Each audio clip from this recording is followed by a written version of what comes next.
Welcome back to the channel. We're back out in the great outdoors.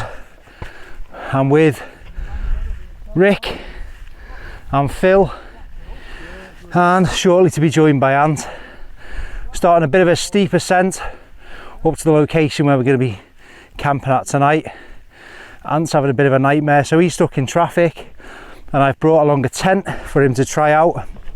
So because Ant's not here, we're just carrying that up between us. So Ant's trying the MSR Elixir 2.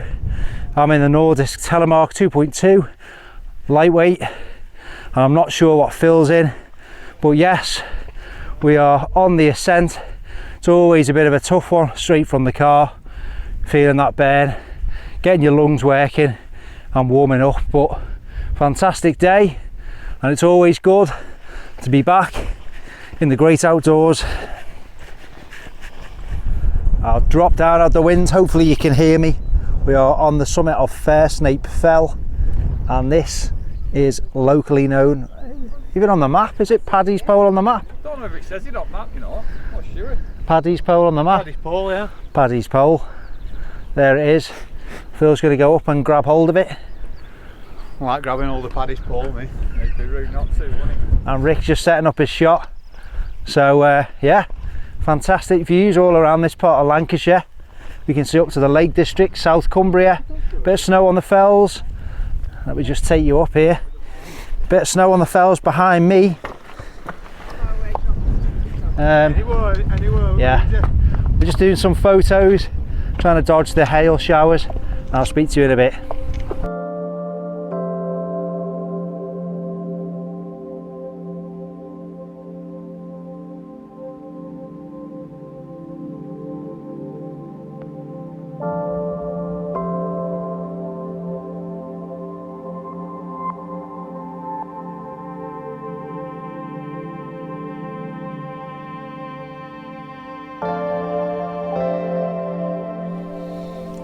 So we're all pitched up. I'm in the Nordisk Telemark 2.2 lightweight. There's Phil over there, nice and cosy in the Snugpak Scorpion 2. And Mr. Outdoors Rick is in the Banshee 200. Yeah. On this lovely pitch here. I'll turn you around. Well, you can see some of the skies. Really nice if we just tilt it up.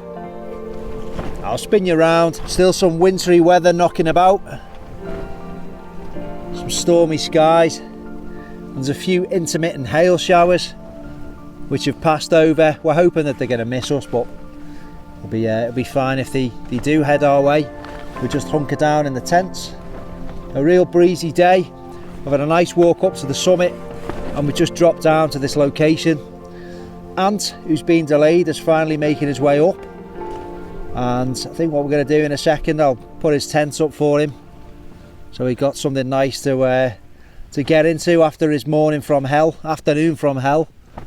Well, yeah, it's all set to be a good camp. Speak to you in a bit.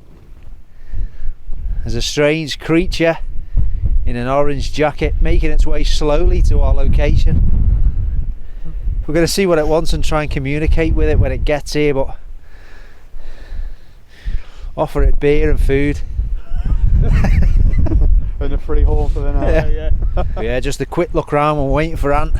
The old Banshee, staple of the wild camping community. Yeah, classic, innit? Old classic. Yeah, it just works, tried and tested. Look at that. Not much, well, not any sideways flex. Look how stable and rigid it is. A lot of people ask, what's the best tent to get for wild camping? Just starting out, I never discount the old Banshee. Absolutely cracking tent while she's got one, and they work. Mine, Telemark 2.2 lightweight. So 2.2 means you've got two doors. Got a door in the lee of the wind, and it's taken a bit of a battering from this side. It's obviously going to flex a bit more because it's only got one pole, but that's absolutely fine. It's designed that way. It's got good airflow through the vents, spot on. And then the MSR Elixir 2, kindly loaned to me by Jim from Valley and Peak to test out. I thought we'd put Ant in it and see what he thinks. Nice tent, lovely hub system on the poles, 2 vestibules, and look how stable that is in the wind. It's just shedding it. And then here's Phil's Scorpion 2, nice and cosy in there. Not throwing any gear out there, have you? No.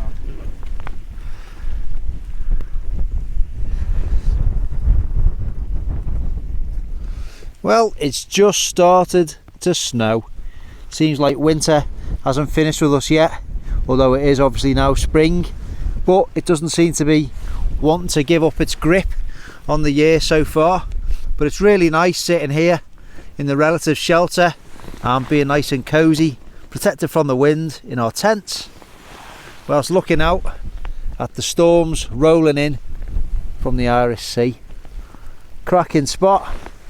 There we have snow falling on the tent. Yeah, good adventure, Phil, isn't it? Excellent. So we just hunkered down in the shelter of the Telemark. Got myself a nice beer, and with these 2-way zips we can have a look out. The snow's increasing in severity, which is blowing across there, and there's a little bit of build up on the tents, but yeah, it's really nice, really atmospheric, and it's great to be able to look out whilst being nice and warm and dry and cosy.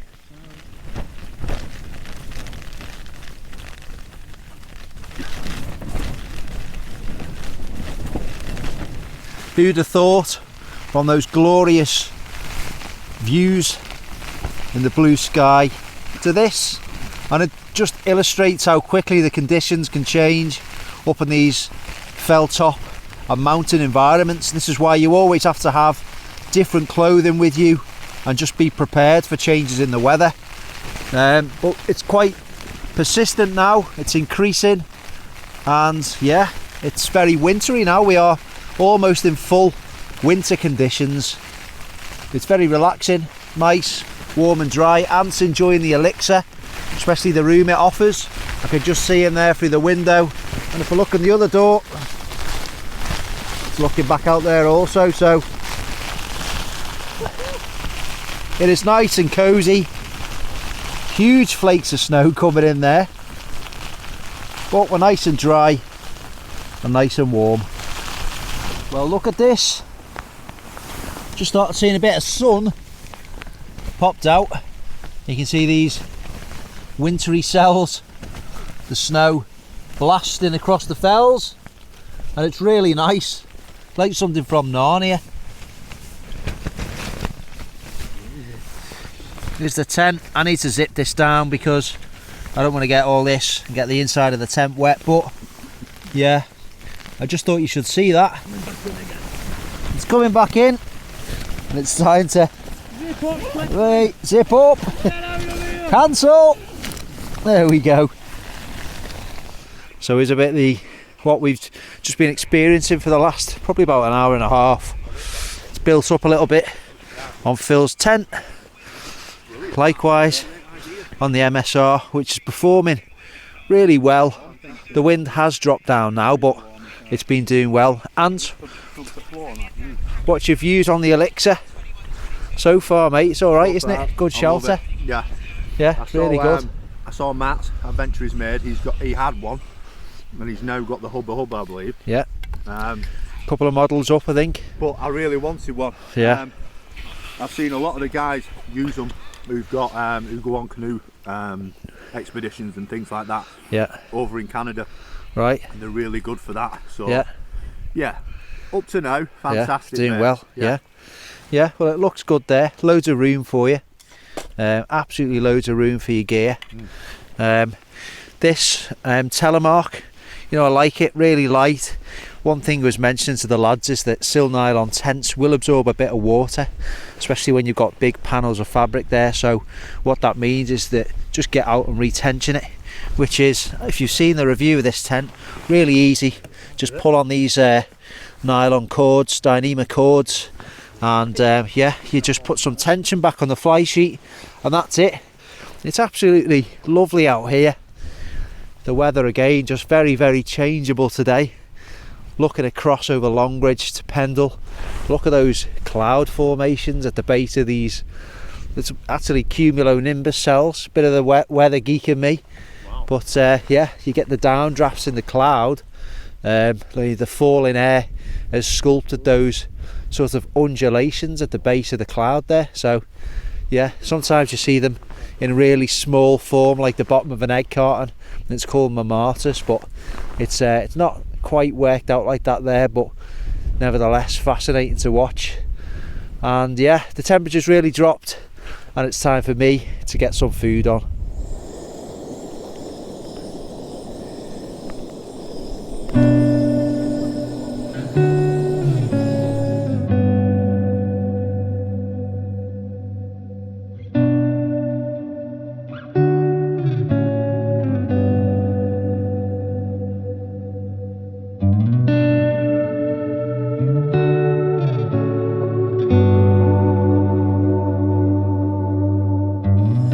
Good combination for these cold conditions is a stove that you've probably seen me using lots of times, the EOE Cobaltum Stove. I like it. It's got a preheating tube, albeit I am using the Coleman Extreme Winter Gas, which is kind of a colder weather formula, but that preheating tube just helps things along, improves the efficiency of the stove. So I think the air temperature on Phil's dropped down again, 1.3, but you know, you can probably hear we've got a nice roaring efficient jet coming out this stove. So yeah, it works, and it's something I use time after time. Song there. Food wise, beef meatballs and tomato and herb sauce. It's a bit of a staple on my vids, isn't it? Look what we found. It's about, I think it's about £1.75 in a local supermarket to me. So when you compare these against the sort of dehydrated camper meals, they're a lot more cost effective, which is important at the moment. So yeah, and I just chuck a boil in the bag rice in there as well. So gonna get this boiled up and enjoy my tea. I eat on every other camping video, so yeah, I'm not gonna film myself eating it, but I'm just gonna enjoy my tea here, have a beer with Ant and Phil and Rick when he comes back. He's just gone for a wander, and yeah, we're just gonna take in these views as the last of the light fades across the Forest of Bowland. Temperature's now dropped to 0. All the snow which has fallen on the fly sheet, it's actually frozen now, the raindrops, and Phil's trusty thermometer over there now 0 degrees. What time are we on, lads? It's not even 8 o'clock yet, so it's going to be a very cold night if we're 7:30. Yeah, so there we go, 7:30, 0 degrees. It's a lenticular cloud, mate, but it's like a ragged one. They're normally a bit smoother than that, but there must be some turbulence in the air up there. The higher one, you mean? Or yeah, the one that looks like a floating up above the cement works. Yeah. Go up. It looks like a ragged, roughly semicircular thing, but it's caused by the it's called orographic uplift, where it hits the mountainside, gets pushed up, and it would take on the look of yeah, the actual yeah. hill, wouldn't it? That's why they form above mountain ranges. Yeah, now in minus figures. Hit that wind then. The midgies are back. So as you've seen, Ant's doing a bit of drone footage. Rick's got his hip flask somewhere.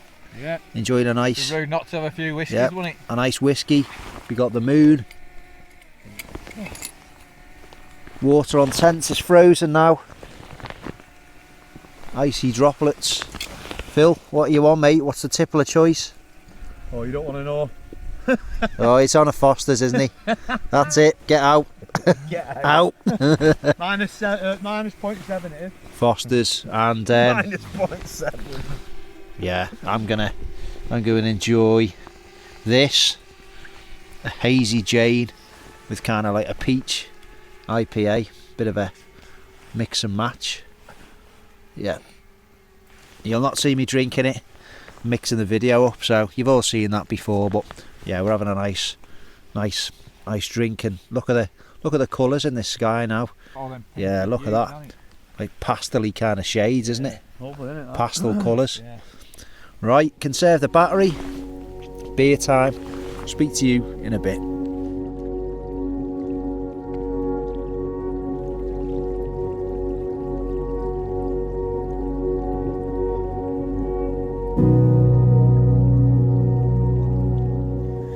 Right, it's about time to turn the lights off.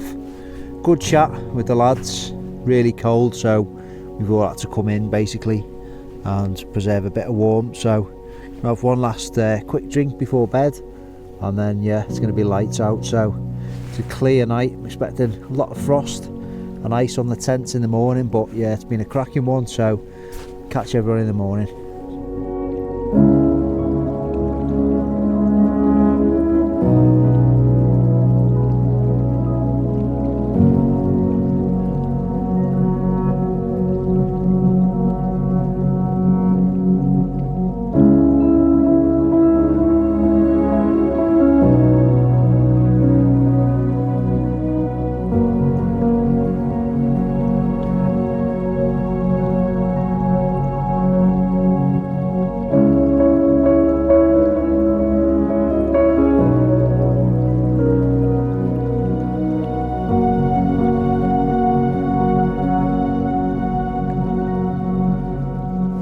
And as for the Nordisk, performed really well.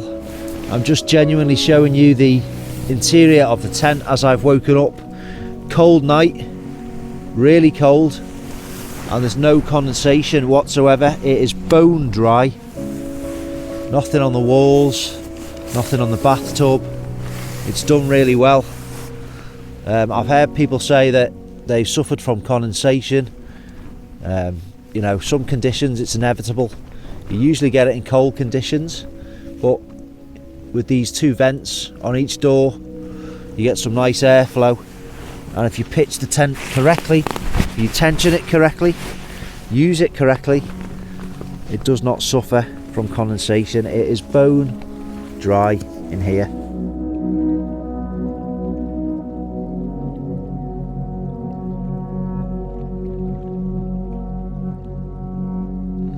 We're just about to set off. Campsite, no trace left. 4 tents and flattened grass. That is it, and that's how it's always got to be. I always make the point of saying it, if you're new to this, make sure that when you do it, when you're setting off, you leave it how you found it, if not better. So that's it for another fantastic wild camp in the great outdoors. Thank you very much for watching. Come out and do things like this yourself, and if you've got little ones, get them up off the screens and enjoying our outdoor places. Let's get the next generation into things like this. If you liked the video, give it a quick thumbs up, head over to Facebook, and if you're on Instagram, come and join MCM Outdoors on Instagram. Check out the other lads' videos. I'll leave a link to them, Rick, Phil and Ant, below this one.